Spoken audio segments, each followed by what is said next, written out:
muraho neza mwongeye kwirirwa njye muri kumva nitwa Kubwimana Jean Claude nk'ibisanzwe iyi ni SF Media TV nkuko bisanzwe tuganira ku mateka agiye atandukanye. Uyu munsi naguteguriye kuganiriza ku mateka y'inzara zagiye zishegesha u Rwanda kugeza naho abaturage baho bapfuye. Amateka rero atangirira ku nzara yari ikomeye cyane, akaba ariyo nzara ya mbere yabayeho mu Rwanda yitwaga Rukungugu. Iyi nzara nayo yari inzara ikomeye cyane, reka tubive umuzi n'umuzingo, stay on touch. U Rwanda ni igihugu cyari gishingiye ku bukungu bwacyo, ku buhinzi n'ubworozi kuva kera. Kubera iyo mpamvu igihe habaga amapfa, indwara z'ibihingwa cyangwa se inzige cyangwa se intambara, abaturage bahitaga bahura n'inzara ikomeye. Mu mateka y'u Rwanda inzara zabayeho ni nyinshi ku buryo abanyarwanda bazitaga amazina yihariye, kandi zikaba zarabaye nk'ibimenyetso by'ibihe indangagihe. Hari abavuga bati navutse nyuma ya Rwakayihura, cyangwa se bakavuga bati byabaye mbere ya Ruzagayura. Izi nzara zagiye zigira ingaruka zikomeye ku mibereho y'abanyarwanda kuko zahitanye abantu benshi, zisenya ubukungu ndetse zigahindura uburyo igihugu cyayoborwagamo n'uburyo ubuhinzi bwakorwagamo. Inzara yabayeho mu mateka y'u Rwanda akaba ari inzara ya kabiri, akaba ari inzara yitwaga Ruyaga. Yabayeho mu mwaka w'1897 igeza mu mwaka w'1903 mu gihe cy'ubukoloni bw'Abadage, hagati y'1897 n'1903 u Rwanda rwahuye n'inzara ya Ruyaga. Iyi nzara yatewe cyane cyane n'ibitero by'inzige byarangije imyaka yose. Ibyo byatumye abaturage babura imyaka yo kurya ndetse n'iyo kubika. Abaturage benshi bahungiye mu bindi bice by'igihugu bashaka aho babona ibibatunga. Inzara yabayeho mu mateka y'u Rwanda ya gatatu ni inzara ya Rwakabaga cyangwa se Kimwaramwara.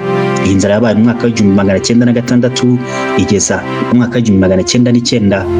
Nyuma ya Ruyaga, hagati y'umwaka w'1906 kugeza mu mwaka w'1909 hateye indi nzara yiswe Rwakabaga cyangwa se Kimwaramwara, yatewe n'amapfa akomeye cyane cyane mu majyaruguru mu burasirazuba bw'u Rwanda.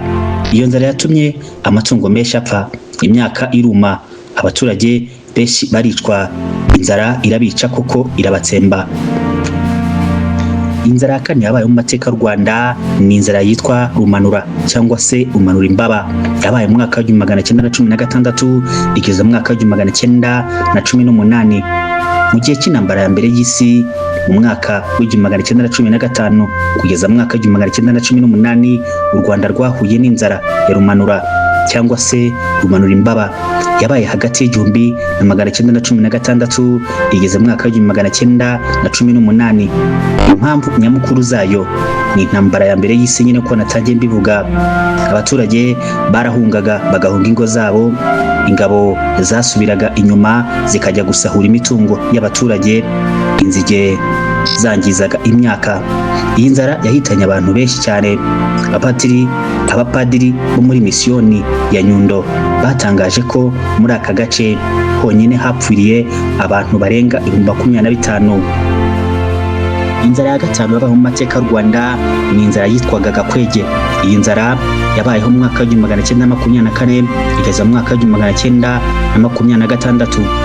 Hagati y'umwaka w'1924 kugeza mu mwaka w'1926 u Rwanda rwongeye guhura n'inzara yiswe Gakwege.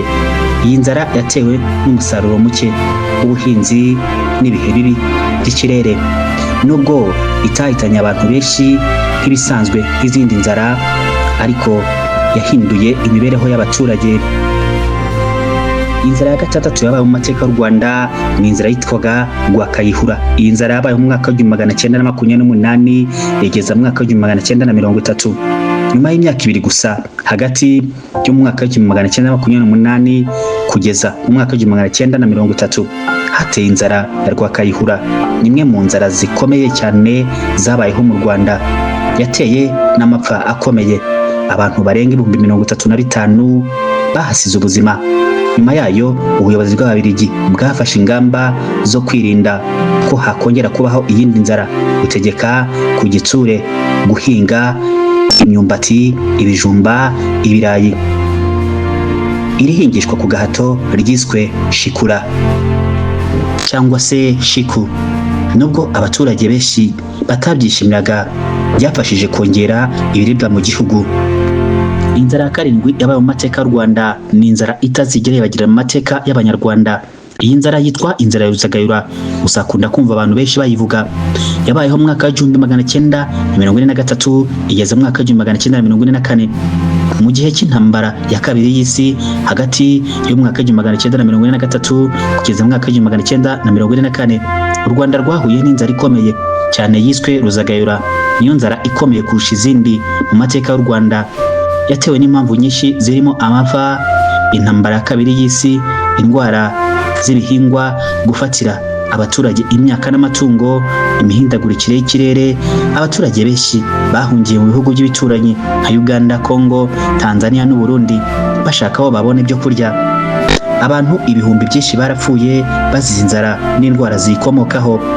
Ruzagayura yahinduye amateka y'u Rwanda kuko yagaragaje ko igihugu cyagombaga gushyiraho gahunda zihamye zo guhangana n'inzara. Ntabwo twakwirengagiza ko zino nzara zagiye ziteza ibibazo byinshi ku baturage, harimo gupfa kw'abaturage benshi, kwangirika kw'amatungo, kwangirika k'ubukungu, guhunga kw'abaturage, kwiyongera kw'indwara, guhagarika k'ubucuruzi, kugabanuka k'umusaruro w'ubuhinzi, guhindura politiki y'ubuhinzi. Nyuma y'inzara zikomeye cyane ya Rwakayihura n'inzara ya Ruzagayura, ubuyobozi bwashyizeho ingamba zikomeye zirimo guteza imbere ubuhinzi, guhinga ibihingwa bihangana n'amapfa, guhinga imyumbati n'ibijumba ku bwinshi, kubaka ibigega by'ibiribwa, guteza imbere ubuhinzi bwa kijyambere, gukangurira abaturage kubaka imyaka, gukangurira abaturage kubika imyaka. Umwanzuro rero w'iyi nzara, inzara yabayeho mu Rwanda ni igice gikomeye cyane mu mateka y'igihugu, zagaragaje uburyo ubuzima bw'Abanyarwanda bwari bushingiye ku buhinzi, nuko ibiza cyangwa intambara bishobora guteza ibibazo bikomeye. Nyuma y'izi nzara, igihugu cyafashe ingamba zitandukanye zo kongera umusaruro w'ubuhinzi no kurinda abaturage inzara.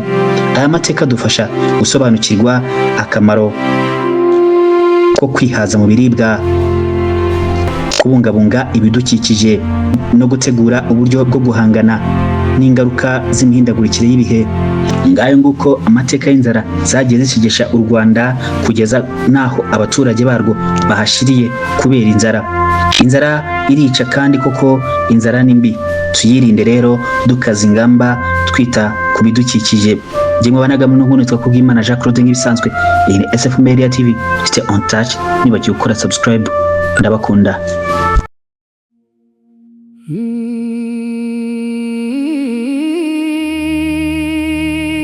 Muryango wa mateka, SF Media TV, ijwi ya mateka yacu,